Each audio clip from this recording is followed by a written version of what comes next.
Hey everyone, welcome back to another episode of your Daily Guides, the series where I dive into in-depth guides and walkthroughs of games like Honkai Star Rail, Zenless, and Wuthering Waves. Today we're diving into something I've wanted to talk about for a while, because honestly, Furina might just be the best value character coming out in patch 6.1. And I don't say that lightly. We're going to break down what makes her stand out, how her kit works, why she's so flexible across teams, and of course, whether she's worth pulling right now, or if it's smarter to wait for future characters like Columbina. All the timestamps are down in the description if you want to skip ahead to your favorite part. And if you haven't already, make sure to join the Discord. And hey, quick shout out to everyone who's been using my link on Loot Bar to grab game packs. Seriously, you guys are amazing and your support means the world. So as a little thank you, I'll be gifting 3 monthly passes to one lucky winner and you get to choose the game. Whether it's Genshin Impact, Honkai Star Rail, Wuthering Waves, or Zenless Zone Zero, the choice is yours. All you have to do is like this video, drop a thoughtful comment with your take on the topic, and make sure you're subscribed to the channel. That's it, super simple, good luck, and may the RNG gods be in your favor. So here's the thing, Furina gives you more impact per pull than almost anyone else in the game. She buffs your entire team,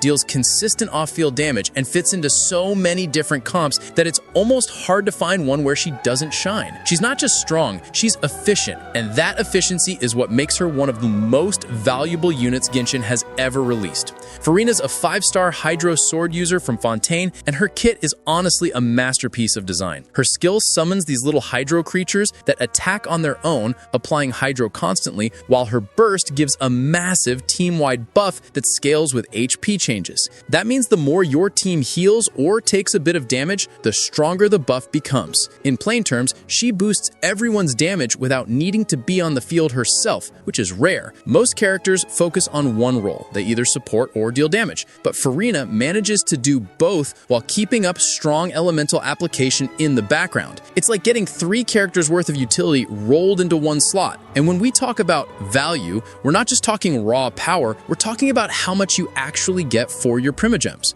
Furina brings multiple roles in one package. Her buffs work with almost every team, her elemental application keeps reactions flowing effortlessly, and she doesn't need a highly specific team setup to perform. She blends naturally with healers, DPS units, and flexible supports alike. So basically, she saves you from having to build several niche supports. You get a full, well-rounded toolkit in one character, which is the definition of efficiency. Her playstyle is smooth and simple. You drop her skill, activate her burst, then switch to your main DPS, and just let Furina do her thing in the background. She keeps applying Hydro, boosting your team's damage, and maintaining that rhythm of constant buffs without demanding much field time. That's why she's what I'd call a plug-and-play character. You don't have to build your whole team around her, she just works. Whether you're running a physical DPS, a reaction comp like Vaporize or Freeze, or even a casual overworld setup, she fits in seamlessly. And for newer or free-to-play players, that's a huge deal because she instantly makes multiple teams stronger without needing other premium supports. Now, of course, constellations exist,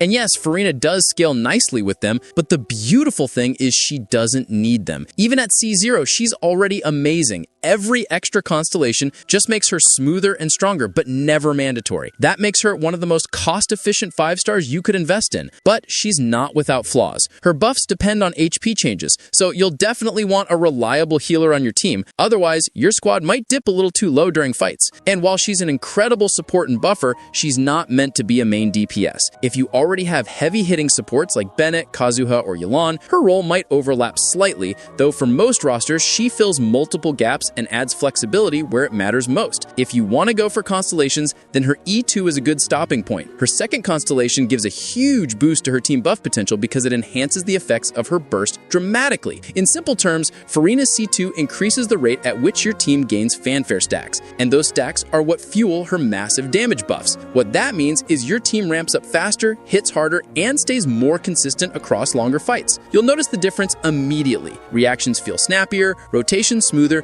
and your whole team's damage curve just skyrockets. The best part is that while C1 is nice for quality of life, C2 is where you start getting actual power value, not just convenience. Beyond that, her later constellations mostly fine-tune or overkill her potential, so unless you're a hardcore whale, C2 is a comfortable and smart stopping point. It gives you that premium Furina experience without over-investing. Now, let's address the big question. What about Columbina? Should you skip Furina and wait? Honestly, that's risky. Everything we've seen about Columbina so far is rumor or leaks. No confirmed kit, no guaranteed role, no solid release date. So if you're skipping Furina hoping Columbina turns out better, you're basically gambling. And the truth is, Furina is proven, available right now, and already fits into a massive variety of team comps. That makes her a safer, smarter investment if you want results today. Here's a quick way to think about it. If you don't have a universal buffer, pull Furina. If you want a character who instantly upgrades several of your existing teams, pull Furina. But if you're saving for a confirmed future DPS you already know you want, then sure, maybe hold off. Just don't skip her purely because of leaks, because you might end up waiting months for something that may not even be as versatile as she is. To wrap it all up, Furina is easily one of the best value 5-stars Genshin Impact has ever given us. She buffs, supports, and deals damage all in one elegant package. She's flexible, future-proof, and fits with nearly any team composition. For most players, she's absolutely worth pulling. If you're after maximum impact for your Primogems, Furina delivers it effortlessly. So, what about you? Are you pulling for Furina or saving for Columbina? Drop your thoughts down below. I love hearing how you all play in your polls.